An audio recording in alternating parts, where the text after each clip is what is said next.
Warning, the following podcast has been classified as insanely lucrative. Listener discretion is advised.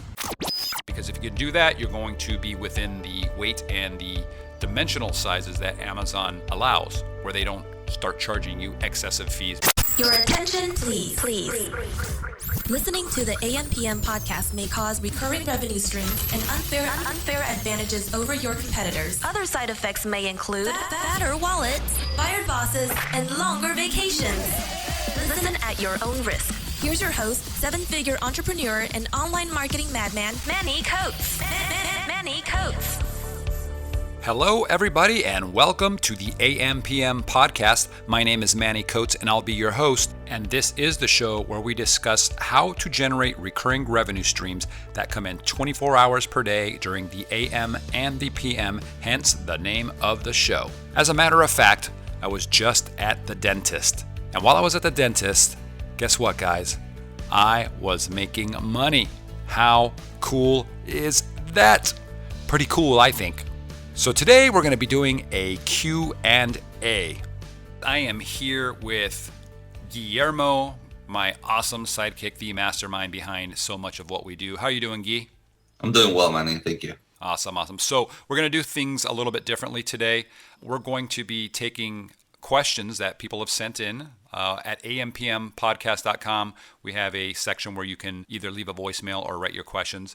And we've kind of filtered through them and wanted to be very focused, have kind of a very focused episode on a specific topic. So Guy has pulled some questions together and we're going to be going over those. So Guy, what is going to be the subject of today's podcast?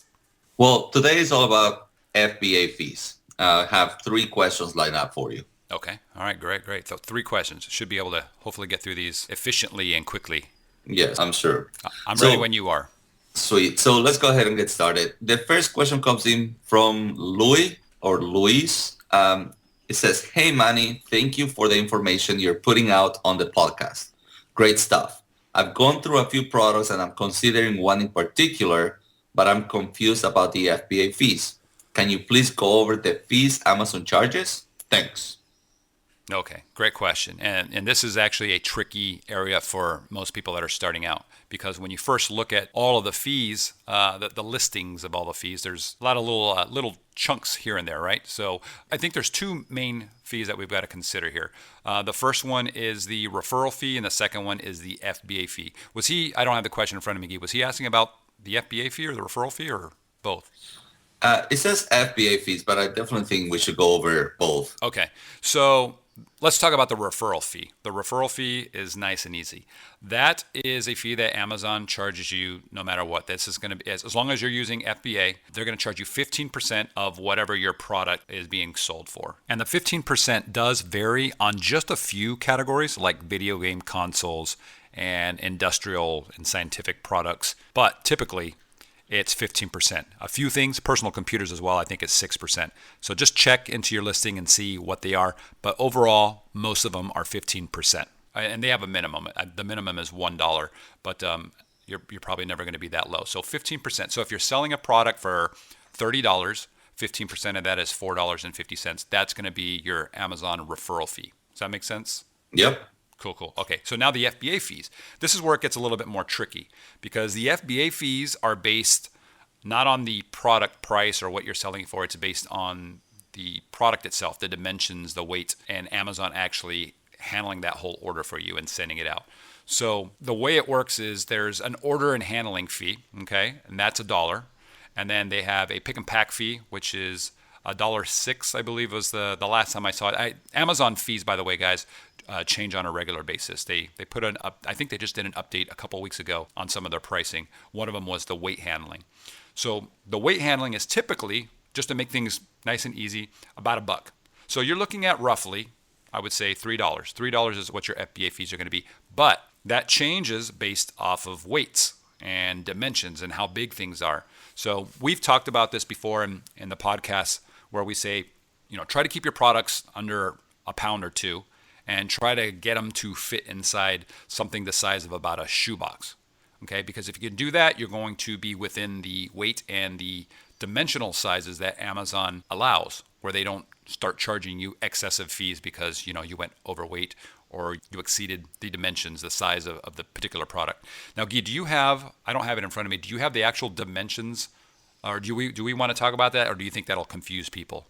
I think when we start throwing out numbers, it gets confusing, but basically if you can visualize the size of a shoebox, that's kind of where you want to be at. So if you want to go into the specifics, we'll make sure to throw in the link where you can go and see the specific measurements. But let's keep it with the fewest numbers possible. Yeah. So a shoebox. I think a lot of podcasters do this. Scott is one of the guys that I remember first mentioning a shoebox. But we have a lot of different product sizes. Some things come in boxes, some come in bags. If you can squeeze it into a shoe size type box, then you're pretty good. Now, this is considered the large standard size. That's what Amazon calls it, and the fees are based on that. Now, the weight can go up to 20 pounds. Okay, so you could actually order a 15-pound product. It's going to go up per pound, but the package itself can go up to 20 pounds, meaning you're not going to go into a different size, which then drastically increases the cost. But there's a couple issues with this. The first one is if you're ordering if your products are 15 pounds and you're ordering them from, let's say, China, and you're bringing them into the States, you're going to get killed on the fees, right? On the actual shipping rates, right? The amount that it costs you to actually get the product into the USA or wherever it is that you're at is going to be very, very expensive, and it's going to kill your profit margins. The other thing is that Amazon, I believe they give you, it's what, $1, I think it was like $1.24 or something like that for up to 2 pounds. And then after every pound, what is it, Guy? Is it like 40 something cents per pound? Do you remember what it was? I don't remember off the top of my head. You're always the one that's looking at the fees, man. Let me look it up. I can. Oh, here pull we go. It up. Yeah, it's. I know we said we weren't going to throw around numbers too much, but just so you know, it's 2 pounds is $1.24. Okay, that's what Amazon's going to charge you for the weight handling, and then they charge you 41 cents for every pound above that. So if you're at 12 pounds, you're going to be spending an extra $4.10 on top of the $1.24. So your weight has just gone up by 500%, your weight fees. So it's just crazy. So try to keep everything below that 2 pounds. Try to keep it dimensionally within the size of a shoebox or so, and you should be fine. Did we answer the question, you think, Guy? Was there anything else? I think we're all good. All right, cool. I don't want to get into too many details. We can start talking about what oversized packages are and the dimensions. For example, the large standard size, I'm just going to throw it out real quick, is 18 inches by 14 inches by 8 inches. So those numbers are confusing, right? But if you think about it, 18 inches by 14 by 8, that's like a very large shoebox, something that a basketball player would use to put their shoes in. But, if you visualize a shoebox, it makes it nice and simple. You don't have to go out and measure everything. Yeah, I think that's good. So I have a question without a name on it, and I think we kind of just covered. It says, Manny, I'm confused. Are fulfillment fees based on the cost of the product? Fulfillment fees based on the cost of the product. Yeah, so I think we just kind of went over that, but if you want to re-emphasize. Yeah. So remember, the referral fee is the one that is based on the cost of the product. The FBA fees are based on the dimensions and the weight of the product. So no matter what your price, whatever you're selling your product at, doesn't adjust the FBA fees. Good. Now, Alex has sent in a question. It says, I have a product that I sell for $29 and I want to reduce the price down to $19 to drive up sales for a short time. Are my FBA fees calculated on the original price of the product or the new sales price? I'll be lowering it too. Thanks for the podcast, and I look forward to your answer. Awesome. Thanks for the question, Alex. So again, this is the first two questions kind of covered this. Your FBA fees are based on the product itself, not the price of the product. So what you're referring to is the referral fee. And the referral fee does change. And this was actually one of the questions that I had when I first started out was, if I sell something if I put an MSRP of $60, right, for the product, and then I immediately start selling it for half that price. I'm selling it for $30, so that when you go to Amazon, there's a big slash to the original price, and then it says, the sale price is $30. You're saving $30. You're saving 50%. It looks really cool and it generates sales, but I was curious. I'm like, man, am I going to be paying fees off of the original $60 amount? Because I might actually be hosing myself, right? So the question, or the answer to your question is no, you're going to be paying only on the sales the sales portion of it. So if you're going from $29 down to $19, your referral fee is going to be based off of that $19.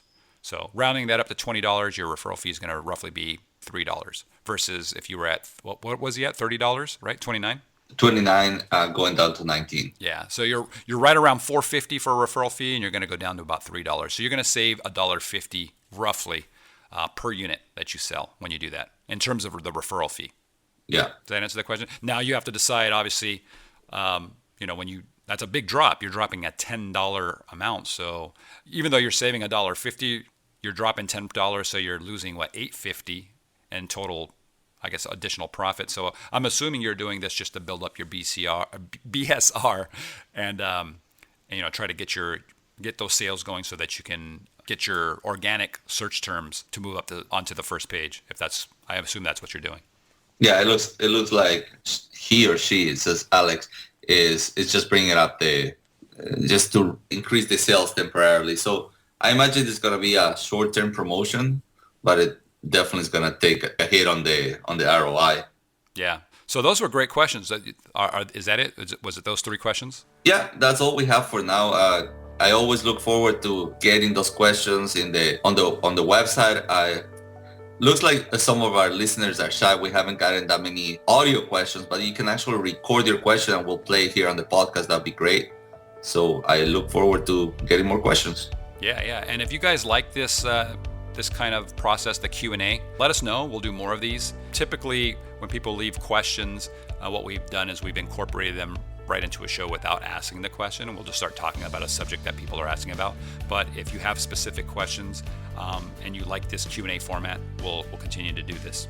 Right, Guy? Absolutely. So yeah, please leave your questions, and also if you like this, give us a review on iTunes. We haven't had that many reviews actually. I think it's been under just a couple handfuls. So it would really be helpful if you could do that. We would very much appreciate it. Yes, please do so. So that being said, we are finished with this episode. Let's go on to the second episode, or the next episode of Q&A. We'll talk to you guys then. All right. See you guys. Take care. You've been listening to the AM/PM podcast hosted by Manny Coates. For more information, insider tools, and to get the resources mentioned in this episode, visit ampmpodcast.com.